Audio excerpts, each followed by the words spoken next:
तो दोस्तों इस वीडियो में बात करते हैं निफ्टी की। जैसे निफ्टी हमारा वीकली टारगेट्स हमारे क्या रह सकते हैं, वीकली चार्ट की हम एनालिसिस करेंगे, देन हम इंट्राडे के लेवल्स निकालेंगे। लेकिन सबसे पहले मैं आपको अपना पिछले वीक का रिव्यू देता हूँ कि पिछले वीक हमने कितने दिन ट्रेड किया। अगर आप देखो 30 नवंबर के बाद, जो 30 नवंबर को हमारा प्रॉफिट था पिछले मंथ का, जो 11 लाख समथिंग था, उसके बाद अगर आप देखो मैंने सिर्फ दिसंबर में एक दिन ट्रेड किया है। क्योंकि इसका रीज़न क्या है? इसका रीज़न ये है कि मेरे ऑफिस में इतना काम था कि मैं ऑफिस की वजह से ट्रेड ही नहीं कर पाया। दोस्तों क्या आपको पता है कि अक्सर लोग कहते हैं कि 95% ऑफ ट्रेडर्स जो है पैसा खोते हैं मार्केट में, और ये कहीं ना कहीं सच भी है। ऐसा होता क्यों है? उन 95% में से बहुत सारी मेजोरिटी और परसेंटेज पीपल ऐसे हैं जो जॉब के साथ ट्रेडिंग करते हैं।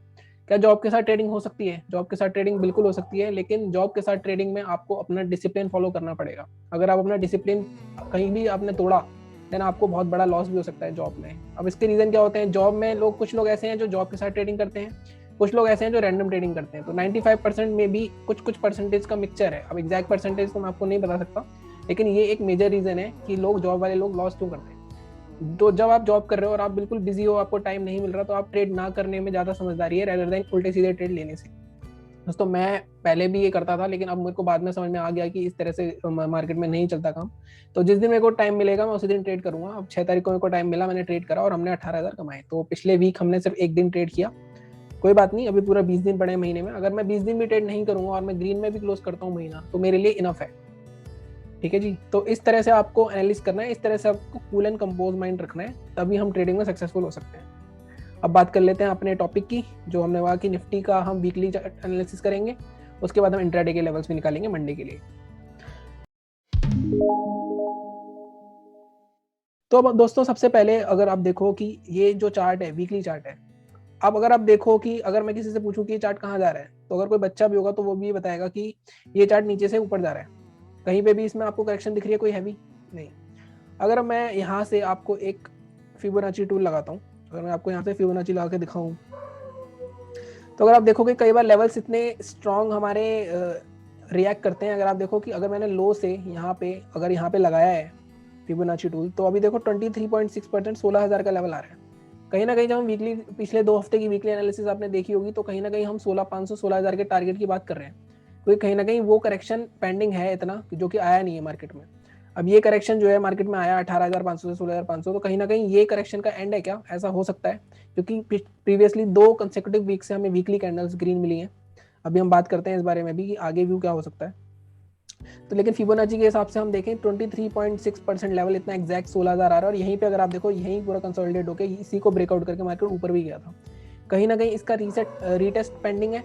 वो रीटेस्ट होगा या नहीं होगा, उसके बारे में बात करते हैं। पहले मैं चार्ट को थोड़ा सा बड़ा करता हूँ। दोस्तों अगर आप देखो तो मार्केट में एक जो बॉटम लगा हमारा वीकली चार्ट पे, वो लगा 16,770 का। तो कहीं ना कहीं 16,500 का हमारा टारगेट था। अब जिस दिन भी 16,700 टूटता है, उस दिन हमारा ये टारगेट ओपन हो जाएगा 16,000 का।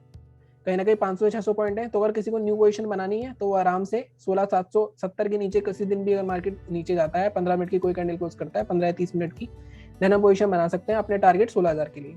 ठीक है जी। वो हो सकता है 1 या 2 हफ्तों में आपको मिल जाए टारगेट। अब प्राइस एक्शन की बात कर लेते हैं। पहले मैं इसको डिलीट करता हूँ, फिबोनाची वाले को, टूल को। अब देखो एक डेली चार्ट पे पहले मैं आपको लेके जाऊंगा। डेली चार्ट पे हम ये बात कर रहे थे हमेशा से कि जो हमारे हेड एंड शोल्डर पैटर्न था, ये जो हमारा पैटर्न था जिसकी नेकलाइन थी 17,600 की, जो मार्केट ने तोड़ी। और मैं हमेशा बार बार ये कह रहा हूँ कि 17,600 जब तक क्लोज नहीं होता तब तक मार्केट का शायद ट्रेंड चेंज ना हो, बल्कि मैं 17,800 को मान रहा हूँ। 17,800 क्यों मान रहा हूँ मैं? अगर आप देखो यहाँ से एक ट्रेंड लाइन भी आ रही है हमारी, ये देखो। कहीं ना कहीं मार्केट जब भी इस ट्रेंड लाइन पे आएगा, ये लेवल है 17,700 और 800 के जोन, कभी भी आ सकता है, 17,600 भी आ सकता है अगर मार्केट यहाँ कंसोलिडेट हो जाए, क्योंकि ये ट्रेंड लाइन है, ये ट्रेंडिंग है। तो जहां पे भी आएगा वहां से एक रिजेक्शन फिर आएगा। तो अगर आपको इंट्राडे पे या कहीं पे भी इस लेवल पे कहीं मार्केट मिले, इस ट्रेंड लाइन पे रेसिस्ट करता हो, ये ट्रेंड लाइन आप बना के रखिएगा अपने चार्ट पे, तो वहां से आपको एक सेल मिलेगा। क्योंकि कहीं ना कहीं ये जो होता है, ये जो 3 टाइम्स होता है, तीसरी बार मार्केट नीचे जरूर आता है कुछ लोगों को निकालने के लिए, देन फिर ब्रेकआउट होता है।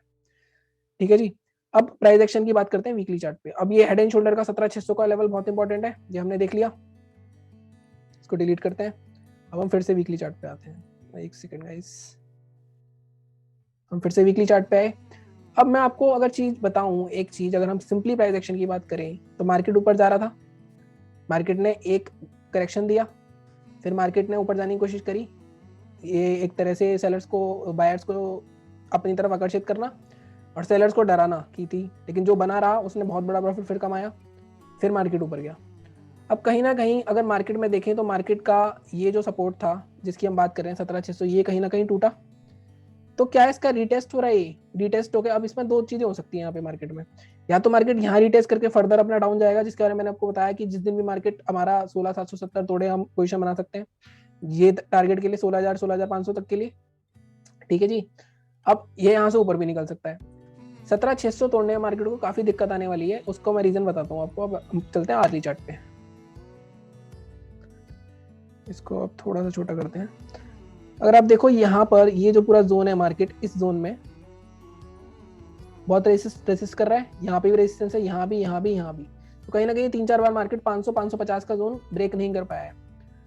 क्यों नहीं कर पाया है अब देखो आप, और 17,600 क्यों स्ट्रांग होगा, ये तो यहाँ पे 2-3 बार हुआ। अगर आप देखो 17,600 के जोन पे पूरा कितना यहाँ पे स्ट्रॉन्ग रेसिस्टेंस है कि मार्केट ने इसको तोड़ने के लिए इतनी मेहनत लगाई थी। जब यहाँ टूटा था मार्केट, उसका रिटेस्ट करके फिर फॉल हुआ, फिर दोबारा गया, फिर फॉल हुआ। तो कहीं ना कहीं ये 17,600 का इंपॉर्टेंट अभी भी बहुत इंपॉर्टेंट लेवल है। और जब तक मार्केट 17,600 के ऊपर क्लोज करता है और उसके अगले दिन उसके हाई के ऊपर ट्रेड करता है, तब तक हम कोई बुलिश पोजीशन नहीं बनाएंगे। इस टाइम अगर किसी ने बियरिश पोजीशन बना रखी है तो वो 17,600 के ऊपर जिस दिन भी क्लोज हो, अगर किसी ने टॉप से बनाई है, किसी ने टॉप पकड़ लिया होगा, तो वो बना रह सकता है। लेकिन वो 17,600 के ऊपर जिस दिन क्लोज हो उस दिन उसके अगले दिन निकल सकता है, उसके हाई ब्रेक होते ही, ठीक है जी। अब हम इस दोबारा से वीकली चार्ट पे आते हैं। तो कहीं ना कहीं हमारे पास दो व्यूज हो गए। मार्केट यहाँ पे रिटेस्ट कर सकता है, क्योंकि कहीं ना कहीं मार्केट में यहाँ पे स्ट्रांगली मार्केट को तोड़ने में जब यहाँ 6-7 हफ्ते लगे, तो मार्केट को ऊपर जाने में भी 1-2 हफ्ते लग सकते हैं। कोई न्यूज आ गई, ब्रेकअवे गैप हो गया और मार्केट ओपन ही 700 पे हो गया, तो इमीडिएट सेल ऑफ भी देखा जा सकता है। तो कहीं ना कहीं अब ये हाथ मार्केट मेकर्स में है कि मार्केट मेकर्स को कहाँ लेके जाने हैं। लेकिन अगर नेगेटिव कोई न्यूज आती है, तो मैंने आपको हमेशा बताया कि न्यूज का कोई रोल होता नहीं है, सिर्फ न्यूज को एक ट्रिगर की तरह यूज किया जाता है अपनी पोजीशंस हल्की करने के लिए। तो मार्केट मेकर कैसे कोई नेगेटिव न्यूज आए, हो सकता है गैप डाउन खोल के इसको फिर नीचे ले आए। लेकिन हमें अपने लेवल्स में आके हमारे 16,770 के नीचे हमें शॉर्ट की पोजीशन बनानी है वीकली, अगर ये पोजीशन बनानी है, और 17,600 के ऊपर क्लोज होता है, देन नेक्स्ट डे उसका हाई ब्रेक करता है, तभी हम पोजीशन बनाएंगे, अदरवाइज हम बुलिश पोजीशन नहीं बनाएंगे। ठीक है जी, ये बात हो गई वीकली की। अब बात कर लेते हैं इंट्राडे की।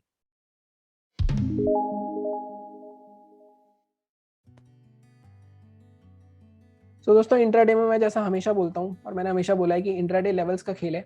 आप लेवल्स मार्क करो, उसके ऊपर आए मार्केट, ट्रेड लो, उसके नीचे जाए, शॉर्ट करो। इसके अलावा हमें कुछ नहीं देखना। व्यू हल्का फुल्का है हमारा कि हाँ हमारा बुलिश व्यू है, लेकिन व्यू के साथ जाओगे तो आप व्यू के प्रति बायस हो जाओगे। आप यही सोचते रहोगे पूरे दिन, नहीं मेरा व्यू बेरिश है तो मेरे को सेल ही करना है। बार बार जैसे ही मार्केट थोड़ा नीचे जाएगा आप सेल करोगे और बार बार आप वही करते रहोगे पूरे दिन। इस ट्रैप में नहीं फंसना दोस्तों। बहुत ही सिंपल एनालिसिस रखेंगे इंट्राडे की हम। जैसा मैंने आपको बताया 17,600 एक इंपॉर्टेंट रेजिस्टेंस जोन बन सकता है। तो सबसे पहले हम मार्क कर लेते हैं यही लेवल 17,600 का अपना। ठीक है जी, मैं इसको थोड़ा सा एडजस्ट करता हूँ। 17,600 ही है वो, 17,600 पॉइंट समथिंग है, तो 17,600 को 15 मिनट की कैंडल क्लोज होगी, ये मार्क कर लिया हमने एक लेवल। अब इसको 15 मिनट के चार्ट पे करते हैं हम। अब आप देखो, अगर आपको दिख रहा हो, बहुत सिंपल है। अगर आप देखो मार्केट इस लेवल पे 1 बार 2 बार 3 बार 4 बार मार्केट कोशिश कर चुका है, तो कहीं ना कहीं ये लेवल इंपॉर्टेंट हो गया हमारे लिए।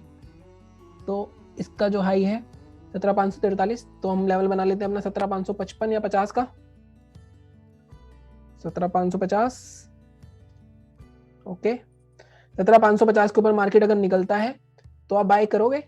लेकिन आपको जैसा मैंने बताया 17,600 एक इंपॉर्टेंट रेसिस्टेंस और यहाँ से सेल ऑफ आना चाहिए। तो हम वाइसली सोचें, अगर तो हम 17,550 के ऊपर अगर बाय करते हैं तो 17,600 पर हमें प्रॉफिट बुक करना है अपना। किसी को पोजीशन बनाइए 17,550 के ऊपर बना सकता है, अगर गैप अप ओपन हो गया तो मार्केट अलग बात है। तो फ्लैट ओपन होकर अगर ऊपर जाता है तो पोजीशन बनाओ आप, 17,600 का आपका टारगेट रह सकता है। 17,600 के ऊपर आप देख सकते हो, अगर आपने 2 लॉट लिए, 1 लॉट जरूर निकाल देना यहाँ से, क्योंकि यहाँ मुझे उम्मीद है कि यहाँ पे फिर से एक बार सेलिंग आएगी। ठीक है जी। अब शॉर्ट कहाँ करना है हमें? शॉर्ट के लिए हमारे पास दो तरीके हैं। शॉर्ट हमें कहाँ करना है, एक हम ये ट्रेंड लाइन बनाते हैं,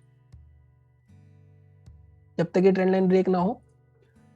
ये क्या हो गया, एक मिनट। दूसरा, अगर आप देखो मार्केट यहाँ से 1:15 बजे से मार्केट ऊपर ही ऊपर गया है, कोई स्ट्रॉन्ग करेक्शन आया नहीं है मार्केट में, तो कहीं ना कहीं अगर हमें सेल करना है तो हम इस जोन के नीचे सेल कर सकते हैं 17,500 के नीचे। 17,500 एक साइकोलॉजिकल लेवल भी है। अगर 17,480 के आसपास मार्केट आता भी है तो हमें यहाँ पे क्लोजिंग आती है तो हम सेल कर सकते हैं। हमारा टारगेट क्या रहेगा? हमारा टारगेट इस ट्रेंड लाइन का ही रहेगा, 17,400 के आसपास का। ठीक है जी। बाय हमें करना है 17,550 के ऊपर, बट मैं लंबा टारगेट बाय के लिए नहीं देख रहा हूँ। अगर आप 2 लॉट ले रहे हो, 1 लॉट बुक कर लेना। सेलिंग के लिए हमें एक लंबा टारगेट मिल सकता है, क्योंकि मार्केट कहीं ना कहीं 2 दिन से ऊपर आ रहा है, तो कहीं ना कहीं बायर्स को निकालने के लिए मार्केट नीचे आ सकता है। सेलिंग के लिए सीधी सी है हमारा 17,480 के नीचे हम सेल करेंगे। हमारा टारगेट रहेगा 17,410 17,415 के आसपास। यहाँ से फिर बाउंस करेगा मार्केट को भी। अगर आपको यहाँ पे भी सेल नहीं करना, यहाँ पे वो सेल करें जो एग्रेसिव सेलर है। अगर आपको सेफ सेल करना है तो आप इस ट्रेंड लाइन को ब्रेक होने के बाद, जो इसको ब्रेक करेगी कैंडल, उसका लो जब ब्रेक हो तब आप ट्रेड ले सकते हो। और आपका उस केस में टारगेट क्या रहेगा? उस केस में आपका पहला टारगेट रहेगा ये 17,380 और दूसरा आपका टारगेट रहेगा ये 17,318।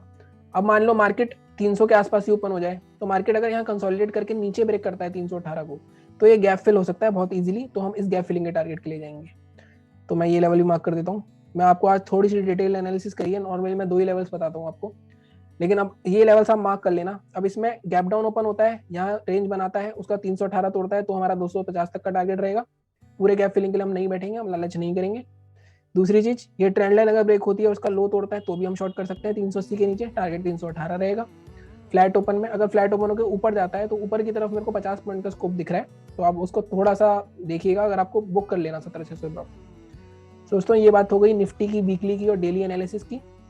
दोस्तों बैंक निफ्टी का वीडियो भी कल आ जाएगा, तो चैनल को प्लीज़ सपोर्ट कीजिए, लाइक कीजिए, अपने फ्रेंड्स के साथ शेयर कीजिए एंड सब्सक्राइब कीजिए। Thank you so much.